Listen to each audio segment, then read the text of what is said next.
Hilirisasi dan target pertumbuhan. Dalam sehari, pada awal pekan ini, Presiden Joko Widodo meresmikan 3 smelter sekaligus. Pengoperasian smelter ini disebut sebagai bukti keseriusan hilirisasi. Sejak diluncurkan pada Januari tahun 2000 lalu, kita melihat program hilirisasi mineral terus mengalami penguatan momentum. Kendati menuai kritik dari sebagian kalangan di dalam negeri dan gugatan dari sejumlah negara. Bahkan, dipersengketakan di Organisasi Perdagangan Dunia atau WTO. Dimulai dari nikel, program hilirisasi kemudian diperluas ke mineral lain, seperti tembaga, bauksit, aluminium, besi, mangan, timbal, seng, emas, perak, dan timah. Hilirisasi sebagai strategi meningkatkan nilai tambah dalam negeri dilakukan melalui pelarangan ekspor dalam bentuk mentah dan pengembangan industri yang mengolah mineral. Presiden di berbagai kesempatan menyebut pengoperasian smelter dan hilirisasi sebagai fondasi baru perekonomian Indonesia dan pijakan untuk menjadi negara industri maju. Sampai pada tahun 2024, pemerintah menargetkan 53 fasilitas smelter atau pabrik pengolahan mineral siap beroperasi. Sebagian sudah beroperasi, sebagian lain dalam proses pembangunan atau persiapan. Sayangnya, absennya peta jalan kebijakan hilirisasi yang komprehensif membuat kita kemudian seperti kehilangan arah, dan hilirisasi jadi terkesan setengah hati.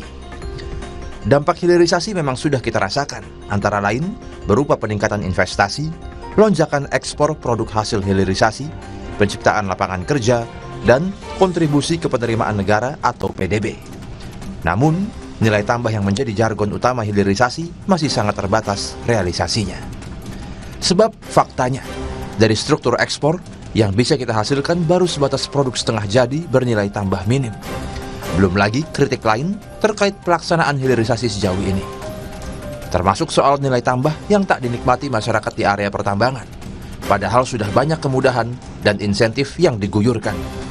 Juga permasalahan sosial dan lingkungan yang dianggap sangat merugikan masyarakat. Termasuk di antaranya fakta bahwa hampir semua provinsi lokasi pertambangan mineral justru mengalami peningkatan kemiskinan. Hilirisasi sejauh ini dinilai lebih banyak menguntungkan investor atau pemilik modal. Belum lagi isu banyaknya tenaga kerja asing dan diskriminasi pekerja lokal. Jatuhnya korban jiwa, baik dalam beberapa kali peristiwa bentrok pekerja maupun ledakan di smelter nikel di Morowali, akibat masih buruknya prosedur keselamatan kerja tahun lalu. Juga bagian dari ekses program hilirisasi yang dianggap membabi buta. Semua ekses itu harus menjadi perhatian agar tak terulang ke depan. Terlebih di era pemerintahan mendatang, di mana program hilirisasi bahkan menjadi tumpuan utama untuk mencapai target pertumbuhan ekonomi 8% per tahun.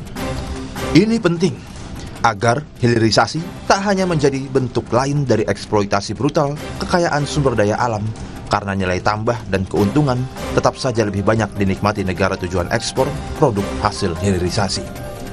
Di sini pentingnya pendalaman lebih jauh hilirisasi ke industri hilirnya, khususnya produk-produk turunan untuk substitusi impor.